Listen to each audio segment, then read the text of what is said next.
Tired forward Ascot. Yeah, it was better ground and all that. I think it'd be much better. And obviously, Lotus Sud has been left fresh, but I think it.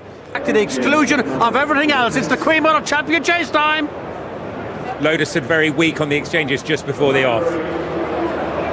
Often racing, and Majborough was not the best away. Quilixios was fast away. Etait Temps, so Majborough, any thoughts of making all already out the window? How would he jump these early fences?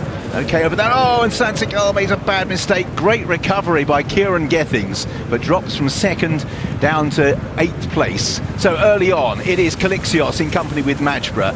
As at breakneck pace, they make their way through the first half a mile. Lotus Sud races in third to fall the outside. Etait Temps, then Irish Panther is in fifth. Second half of the field sees Captain Guinness just ahead of Brookie after that error. Sansegal right towards the back with Libberty Hunter and Founder 50. So Majborough now moving alongside Quilixios as they race towards the third. Majborough in the hoop colours, Quilixios red, white and blue. They've moved 5 lengths clear from Irish Panther as they reach the fourth with Lotus Sud.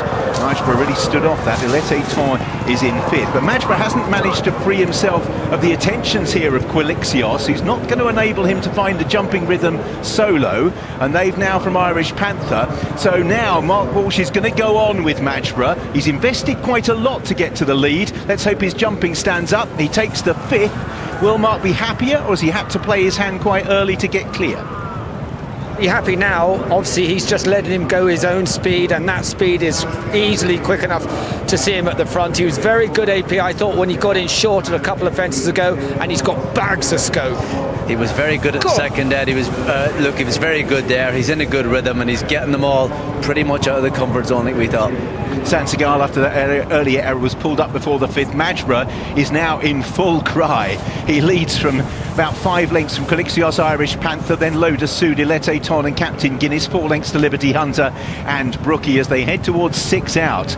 Majborough, he has raced with a choke out, but his jumping's been okay so far. Slight nod there. In second place, Quilixios, 4 lengths back to Irish Panther. Lotus Sud making ground now into 4th place. Etait Temps and Captain Guinness as they race the 5th last. The march was so long there. My word, he stood right off that. Parted the birch. The fence was coming up as he was coming down, but it hasn't got into the same sort of rhythm, and Quilixios and particularly Lotus Sud are beginning to edge closer. Irish Panther, Captain Guinness, 4 out.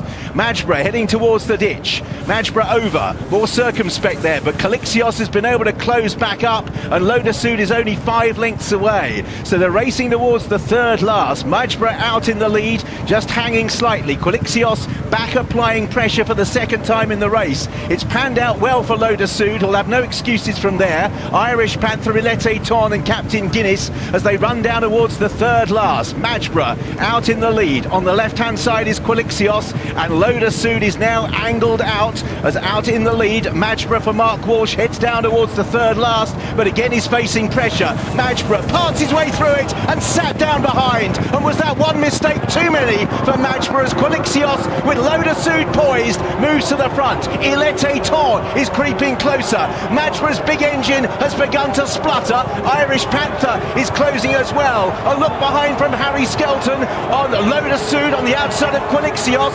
He was the one that was doing the hunting, but he's now being hunted himself by Etait Temps as they spin the corner. Quilixios, Etait Temps for Paul Townend, looms alongside and jumps to the lead, over 2 from the finish. Out towards the last, Etait Temps has the lead. Lotus Sud, Quilixios, Libberty Hunter, anyone now mistake in the last by Etait Temps. Libberty Hunter stays on, but Etait Temps picked up after a last fence scare, jumping a key point in this year's BetMGM Queen Mother Champion Chase. Etait Temps leads home Libberty Hunter at a massive price. Then in third place was Lotus Sud, Captain Guinness, Quilixios, Irish Panther and Majborough, for whom that early pace and then the jumping, the wheels fell off once again.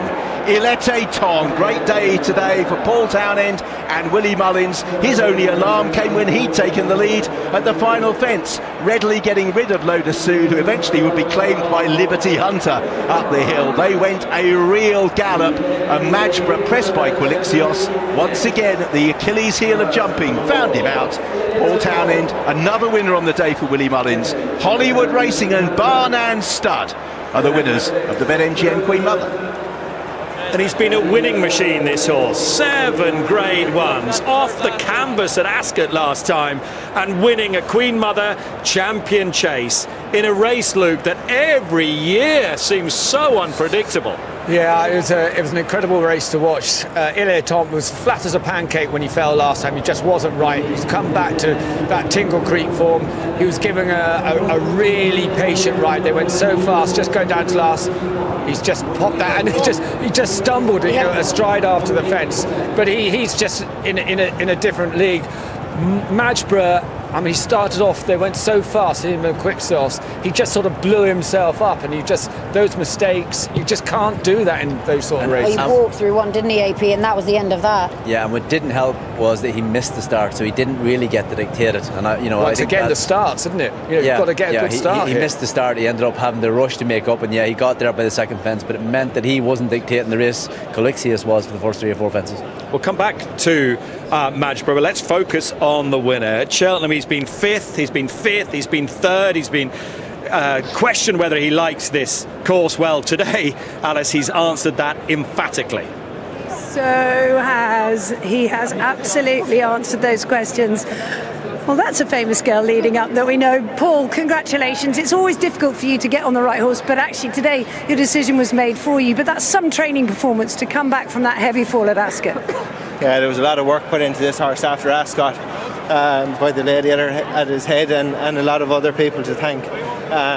Shows how tough this lad is to have travelled, taken the fall he took, travel home and come back and be such a courageous horse again today. He was flat to the pan everywhere, and I wanted a good start, and I said I was going to just ride him as I found him after that, and I wasn't going to force him to be any closer, but he just found his rhythm and didn't get on the bridle till the back of the third last, or turning to the second last, and was clever enough to find the leg at the back of the last. I mean, they went a million, didn't they? I thought so anyway, and they always feels a little faster when you're not able to lie up, but privilege of riding for these owners, and Willie again, we're sick of saying it, once you go out there they understand if you're further back than you're meant to be, and the fastest way to get one beat is to try and make it go faster than it's able. I've got to have a quick word of Virginie, because I remember talking to you around Anderso, who was a speed merchant. Yeah. He lost this race. You're now leading in a winner. I know, and this one is so different. Even if he used to be a tearaway in his early years, but oh my God, the thrill of winning a race in Cheltenham is just magical. And when it's a championship race, it's a brand new level. It's just like I can't describe it to words. And Paul is my hero. I think you're Paul's hero, because the amount of work you've done with this boy to get him right. I know, but this is why it's always never tiring to work with horses, because they always give you back. They are the most amazing creature you can work with. Well, you are phenomenal, and the team are lucky to have you. Well done, team.